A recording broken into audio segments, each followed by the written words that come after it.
মাইক্রোইকোনমিক্স এর প্রথম অধ্যায়ে লেকচার 2 তে তোমাদের সবাইকে স্বাগত জানাচ্ছি। আজকে আমাদের আলোচনার বিষয় হচ্ছে উৎপাদন সমান রেখা শুরুতেই। সো চলো শুরু করা যাক আজকের ভিডিও। দেখো, উৎপাদন সমান রেখা বা প্রোডাকশন পসিবিলিটি কার্ভ, এটা আমরা বলেছি যে গত ক্লাসে বলেছিলাম, তোমাদের মনে আছে কিনা দেখো। আমরা বলেছি যে আমাদের সূচক ব্যয়টা তিন ধরনের হতে পারে। একটা হচ্ছে ক্রমবর্ধমান সূচক ব্যয়, আরটা হচ্ছে স্থির বা সমানুপাতিক সূচক ব্যয়, আরটা ছিল ক্রমহ্রাসমান সূচক ব্যয়। কেমন? এই তিন ধরনের সূচক ব্যয়ের মধ্যে এটাই হচ্ছে মেইনলি উৎপাদন সমান রেখা হিসেবে আমরা চিনি বা পরিচিত। সো উৎপাদন সমান রেখা যদি সংজ্ঞা বলা যায়, তাহলে সংজ্ঞা যদি বলতে হয় তাহলে আমরা এভাবে সংজ্ঞাটা বলি। সংজ্ঞাটা এভাবে আমরা সংজ্ঞায়িত করি। সেটা হচ্ছে, আগে আমরা সংজ্ঞাটা একটু পড়ে বোঝার চেষ্টা করব। বলতে উৎপাদন সমান রেখা হলো এমন একটি রেখা, এই যে রেখাটা, এই রেখাটা বলা হচ্ছে একটি উৎপাদন সমান রেখা। এটা হচ্ছে এমন একটা রেখা যে রেখার বিভিন্ন বিন্দুতে, এই যে মনে করো এ বিন্দু, বি বিন্দু বা সি বিন্দু, বিভিন্ন বিন্দুতে নির্দিষ্ট পরিমাণ সম্পদ এবং চলতি প্রযুক্তির সাপেক্ষে। মানে কি জানো?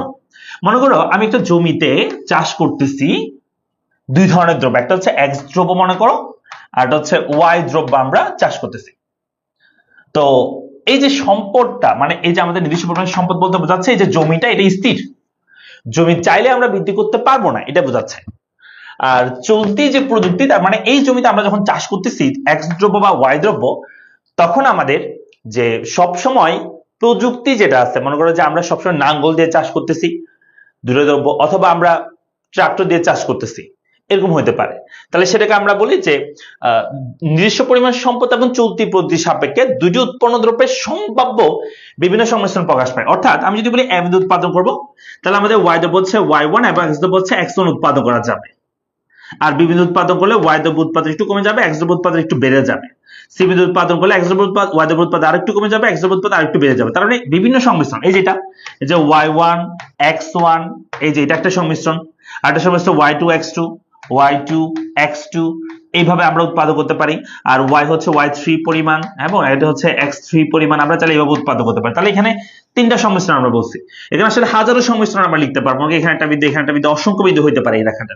তো এই রেখাটাকে আমরা বলি উৎপাদন সমান রেখা। তাহলে সবাই আমরা একটু মুখস্থ করার চেষ্টা করব। আমাদের অতি সংক্ষিপ্ত প্রশ্নের ক্ষেত্রে আসতে পারে যে উৎপাদন সমান রেখা কাকে বলে। তাহলে আমরা বলবো উৎপাদন সমান রেখা হলো এমন একটি রেখা যে রেখার বিভিন্ন বিন্দুতে, এই যে বিভিন্ন বিন্দুতে নির্দিষ্ট পরিমাণ সম্পদ এবং চলতি প্রযুক্তির সাপেক্ষে, ওই যে আমার একটা নির্দিষ্ট জায়গা, একটা জমি, এবং যে প্রযুক্তি, মনে করেন নাঙ্গল দিয়ে বা পাওয়ার টিলার দিয়ে বা ট্রাক্টর দিয়ে আমরা চাষ করতেছি, তাহলে নির্দিষ্ট পরিমাণ সম্পদ এবং চলতি প্রযুক্তির সাপেক্ষে দুটি উৎপন্ন দ্রব্যের সম্ভাব্য বিভিন্ন সংমিশ্রণ কি পাবে, প্রকাশ পাবে।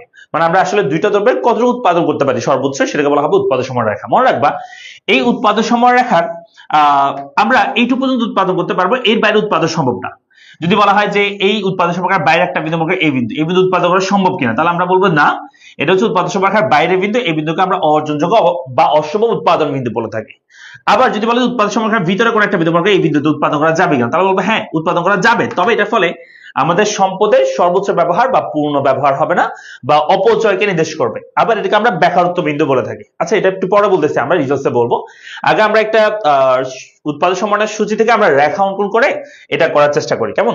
সো এখানে একটা সূচি দেওয়া আছে, আমি এখান থেকে তোমাদেরকে রেখাটা এঁকে দেখাই।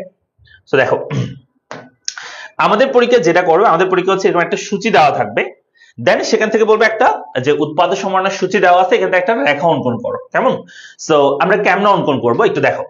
এই যে উৎপাদন সমানের সূচি, এই সূচি থেকে আমরা রেখাটা অঙ্কন করব। আমরা এই সূচির মধ্যে কি আছে দেখো, যে এক্স দ্রব্যের উৎপাদন 0, ওয়াই দ্রব্যের উৎপাদন তখন 150, এক্স দ্রব্যের উৎপাদন যখন আমরা বৃদ্ধি করতেছি ওয়াই দ্রব্যের উৎপাদন একটু কমে যাচ্ছে, এক্স দ্রব্যের উৎপাদন আরেকটু বৃদ্ধি করলে ওয়াই দ্রব্যের উৎপাদন আরেকটু কমে যাচ্ছে, এক্স দ্রব্যের উৎপাদন আরো বৃদ্ধি পেলে ওয়াই দ্রব্যের উৎপাদন কমতেছে, এক্স দ্রব্যের উৎপাদন আরো বৃদ্ধি পেলে ওয়াই দ্রব্যের উৎপাদন আরো কমে যাচ্ছে।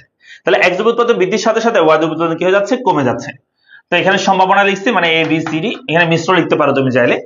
সো এটার মাধ্যমে আমরা একটা উৎপাদন সমানের সূচি থেকে একটা রেখা অঙ্কন করবো। চলো আমরা দুইটা অক্ষর নিচ্ছি।